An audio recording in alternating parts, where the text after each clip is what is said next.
Let's have a look at the Coldcutter modulation sequencers. For each of our 4 channels, there's a set of 6 modulation sequencers. Just as there is an individual step sequencer for each channel, there are 3 pairs making 6 of each of the modulation sequencers. Let's just listen to the beats.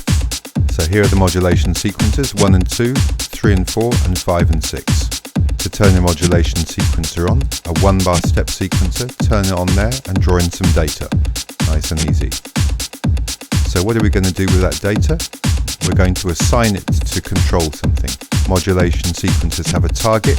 The target is a parameter that they're controlling. And here's where you set up those targets. For example, under channel, we've got various parameters. Clip's an interesting one.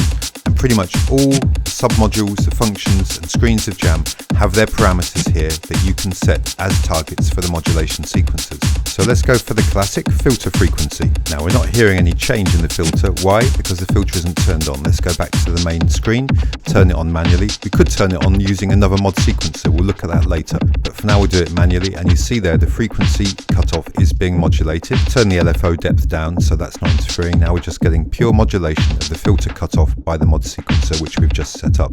If I happen to want to copy over a value like that, select any step, hold shift and then drag to the right on that, copy that value over. Along here we've got some other controls. This is called clock speed, and this is how fast the clock is playing for that sequencer. Normally it's set at 1, which will give you a 1 bar, but if we turn its clock divide to 2, then the clock will play half as fast, and so that 1 bar will last twice as long. It will last 2 bars. Divide 4, a quarter as fast, means it'll last 4 bars. And you can also speed it up using 0.25 and 0.5 clock divide, which will make it play faster. Now you see that these steps are giving rise to jumps in the filter frequency, which can be an effect you like, but if you want to smooth it out, turn smooth on. Now you can see a smoother result of the filter modulation. The last 2 here can be low, mid or high, and this one can be 0, 1, 2 or 4. They are evolve amount and evolve speed. What these are randomizations or evolutions of the data. Keep an eye on the pattern. We'll turn this on. So every 2 cycles, a cycle being 4 bars because of the clock divide of 4, we're going to see a change in the sequence. The data will be evolved.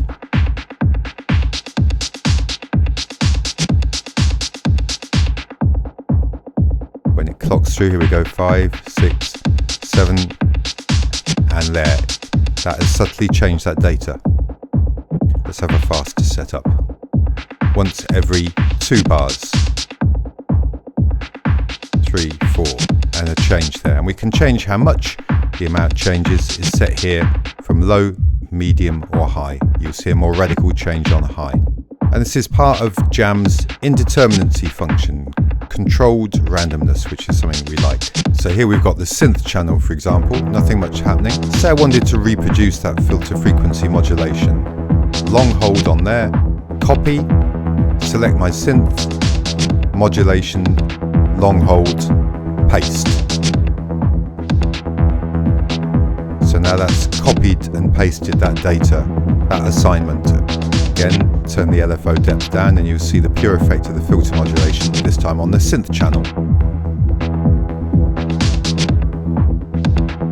Now I can independently start editing that as well. So we've got not just 1 modulation sequencer per channel, we've got 6. Set up the second one, turn it on, and let's assign it to, say, channel clip. This is an interesting one. This is going to change the clips that are playing. So if we go back to the page, it's manically swapping which clip is playing. It's a bit like it's swapping through the waveforms of those different clips. Let's slow it down. A bit less manic. Stepping through the different clips there under the control of that modulation sequencer. If I turn on chain from beats, so that means that channel 1, the beats channel, is controlling all the other channels. So you can see, for instance, the clip of all the channels is being changed because I've got chain from channel 1 on. And that means you can't select those channels in modulation sequencers because they're all being controlled by the beats channel sequencers. Let's turn that off again so they can be free and independent. Returning to a blank slate for a minute, let's have a look at some other functions of the modulation sequencer. have some distortion on the second modulation. We can force that distortion to be on by putting it under the control of a modulation sequencer and turning all the steps to be on. Or here, for instance, I could have it on for just half of them. Now you can see the distortion for channel 1's being turned on and off. Let's have it on all the time. Another thing I can do with the slots is copy them around. So I'm going to copy slot 0, select slot 4 and paste it in. And remember, slot 4 is monomorphic. If I save it to a patch, let's call it DDDDD. It says saving patch with Coldcutter slot 0. You see, now it's stopped from slot 4 to use slot 0, the polymorphically perverse slot which is used for saving and recalling Coldcutter settings into patches. It's still there in slot 4 if I want to use it. That won't be affected by patch recall operations. It's like a lens that is there with one setting per set. All of the slots except slot 0 are monomorphic. Let's recall a different patch which we made before. If we go back to DDDD now, see that's recalled that into slot 0.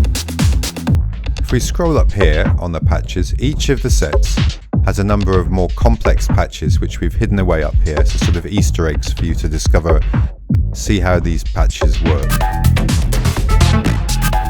You can investigate the potential of the Coldcutter. By the way, last tip, if you want to edit a momentary slot, hold shift and press it. It will stay on so you can edit it. Thanks for your attention.